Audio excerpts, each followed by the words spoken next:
How you doing, guys? Big Mech Dan School here, back once again with another video for you. Today I'm going to be running you through my Grot List's performance in its final game before my tournament this coming weekend.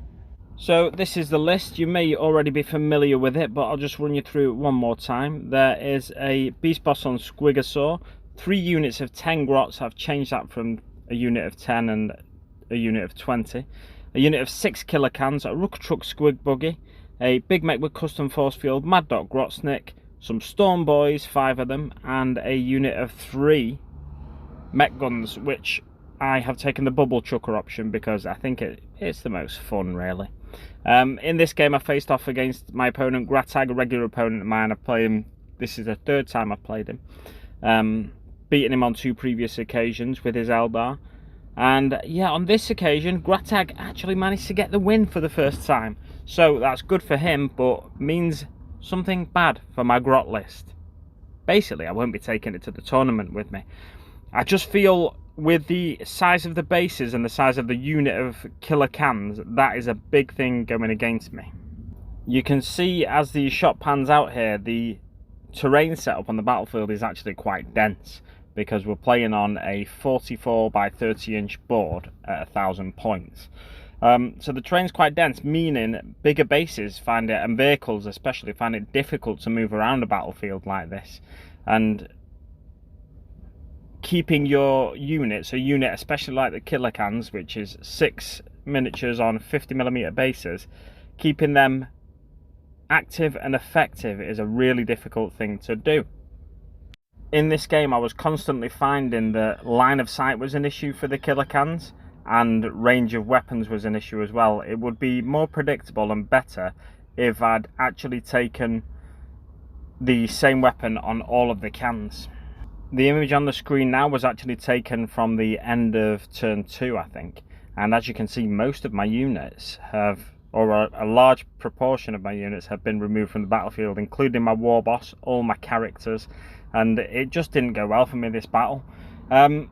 Yeah, so because of the restrictions to the movement, here's my dead pile here with the War Boss there, Big Mech with Custom Force Field, Mad Dog Grotsnick, and the Mech Guns as well were taken out in the first turn, which really meant that I had no shooting options.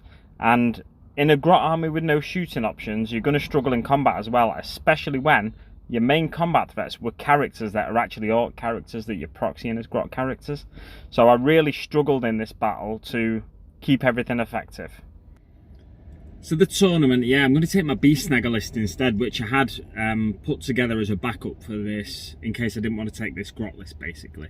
The Beast Snaggers are just more reliable, more resilient, and one thing I found in this game against Gratag, because he actually remembered, and I'd completely, it had slipped my mind, basically, in some previous games, definitely my game against Loner, and I think potentially my last game against Leech actually as well.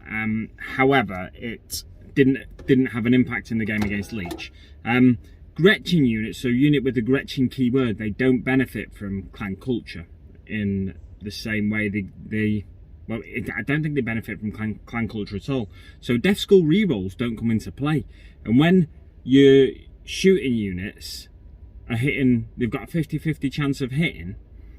So like the Killer Cans have got a 50-50 chance of hitting, and the Mech Guns have got a 50-50 chance of hitting.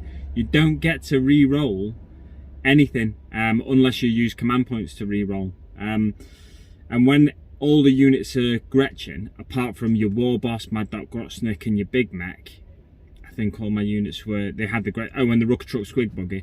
So they all had the Gretchen keyword.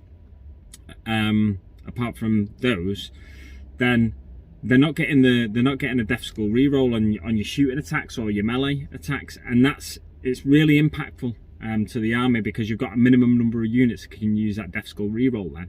So you don't see the benefit of actually taking a clan.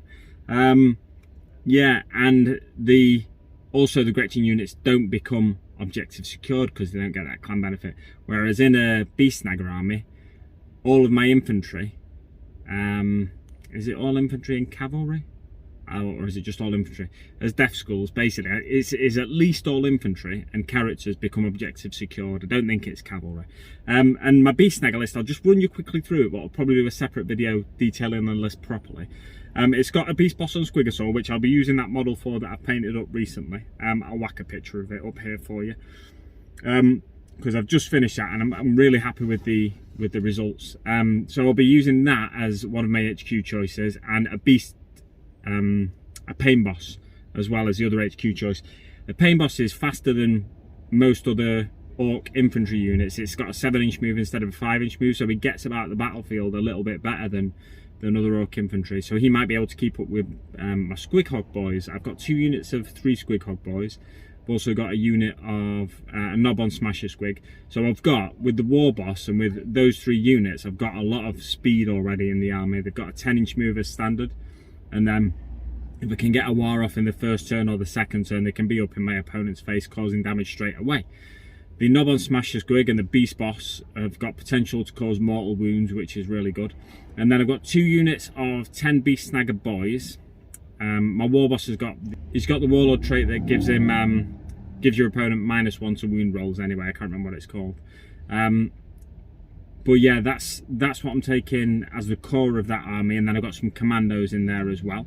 It gives me extra objectives secured because they're death skulls. And I've also got Mad Dog Grotsnick for more wound negation. As well as my pain boss, I've got Mad Dog Grotsnick in that list. He's death skull anyway, so he fits in the list really nicely, and the synergy there is quite nice. Yeah, that's pretty much the... Oh, I'm still taking the mech guns, even though I don't get the rerolls for death skulls with them. The death skull clan trait, I can still do command point rerolls if I want, and I have a tendency to forget to use stratagems, so the command point rerolls on the mech guns, it's you know, not a bad sacrifice every now and again, especially in a vital role. So yeah, that's the list I will be taking, and there'll probably be a separate video just giving you a spinny video of each unit while I talk you through how it did. Or I don't know if I'm going to get up before the tournament, because the tournament's this coming Saturday, or after the tournament. It may be next week before that video's up. We'll have to see when I assess the performance of the list in the tournament. Yeah, I'm reasonably happy with the list I'll be taking, because I've used all them units in 9th edition before, and I'm hoping it'll be quite simple for me to remember most of the rules. They all have similar ballistic skill and weapon skill, so it's only the mech guns that I have to remember have got a better ballistic skill, and to wound it'll differ depending on strength. But the good thing about beast snaggers as well is they're strength 5, so they wound a little bit better on infantry and on lighter vehicles and stuff like that. And then beast snaggers of course get rerolls against monsters and vehicles. I think it's rerolls, or is it +1? I think it's rerolls to wound on against models and vehicles. So yeah, the list should hopefully be a lot easier for me to play and remember that I'm taking to the tournament, and therefore fingers crossed I'll have a better time, because I'll be a bit more relaxed and I won't be frustrated that I can't do rerolls on most of my units and I've not got objectives secured on most of my units. I'm mainly going to the tournament hoping to, well, I'm mainly going to the tournament to meet Nick and meet Steve-O, 6+Steve-O, who's going to be there. I'll put a list of sponsors and people who are going to be at the tournament in the description below, same as the last video. There's 2 sponsors. The names escape me at the moment, but yeah, check down below. Or refer to my last video where I talked you through my grot list. I think that was the last video. I talked you through the grot list and assessed its performance after using it for 2 games. But this is the 3rd and final game that I've just played this weekend before deciding whether to take it or not, and I've decided not to go with it, because moving the killer cans around is a real issue. Getting line of sight on stuff with the killer cans is a real issue. The mech guns got taken out in the first turn.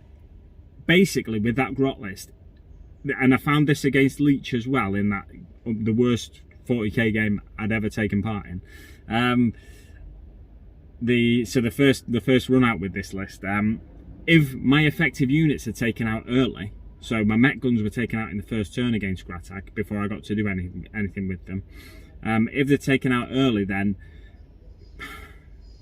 I've got no backups. Whereas with an actual orc list, I've got backups, because even if a unit of Squig Hog boys gets taken out, I've still got 2 units of 10 boys. I've still got commandos. I've still got, you know, I've still got stuff that can get about the battlefield. So it's yeah, it's a list I'm much more confident with taking, the Beast Snagger list.